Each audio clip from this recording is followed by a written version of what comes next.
have Evie here. She's my senior lady. It reminded me of the old adage about if you put a bit in a horse's mouth, if the horse knew how much power and strength they had, we would never be able to direct them anywhere. And I thought, that applies to us. Age is our superpower. We've lived the experiences. We've gone through hard times, great times. We've learned how to handle things. And it made me think, what kind of bits do we put in our own mouths, the proverbial bit? A lot of it could be self-doubt. Negative self-talk is a huge destroyer of confidence.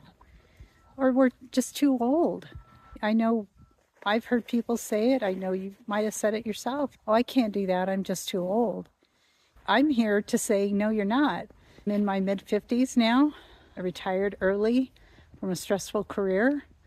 And I'm now an award-winning author and artist and songwriter. And I've had to do a lot of mental preparation to get myself this far, because it is easy to talk ourselves out of things that are uncomfortable. They get us out of our comfort zone. Evie here came from a real abusive situation. A friend of mine rescued her. I've had her now for about 15 years. She's in her late 20s. She is very stubborn, and we've had to have some attitude adjustments along the way, but she's taught me a lot. She's probably taught me more than I've taught her. She trusts me, I trust her. I think for people, we can learn a lot from that. We don't really trust ourselves sometimes, and we self-sabotage. Whatever our plans are, whatever our dreams are, we think we just can't do it for one reason or another. We'll beg to differ with you on that. I think whatever we put our minds to, we can do. I'm here for you guys to hopefully inspire and get you to think about dreams maybe that you've been putting off. You're waiting for that right time. Well, I'm here to say the right time is now, because if you're waiting for a perfect time, it may not come. So I'd ask you, what's holding you back?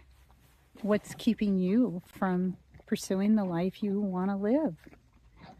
And what's it going to take to get you to where you want to be? Well, nobody said it was going to be easy, but it's worth it. And sometimes we get stuck in our comfort zone because that is the easy thing to do. None of us like to leave our comfort zones.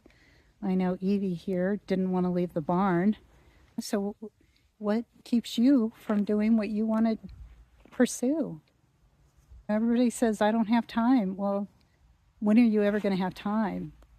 I use that excuse too when I was working full-time, raising kids, taking care of aging parents.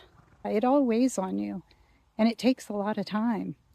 But if something is important to you, then you're going to find time. And I do a lot of exercise, different things that get you back into a creative mode. For me, sometimes it's just sitting down. One of my favorite ones is what I call the 2.5 minute exercise. Set a stopwatch for 2.5 minutes, and solely for 2.5 minutes, focus on what it is you wanted to do. Now, I've heard different things. What I find with 2.5 minutes, it's not 2 minutes, because our brain kind of thinks in those even numbers, so it's kind of counting down. 2.5 throws it off.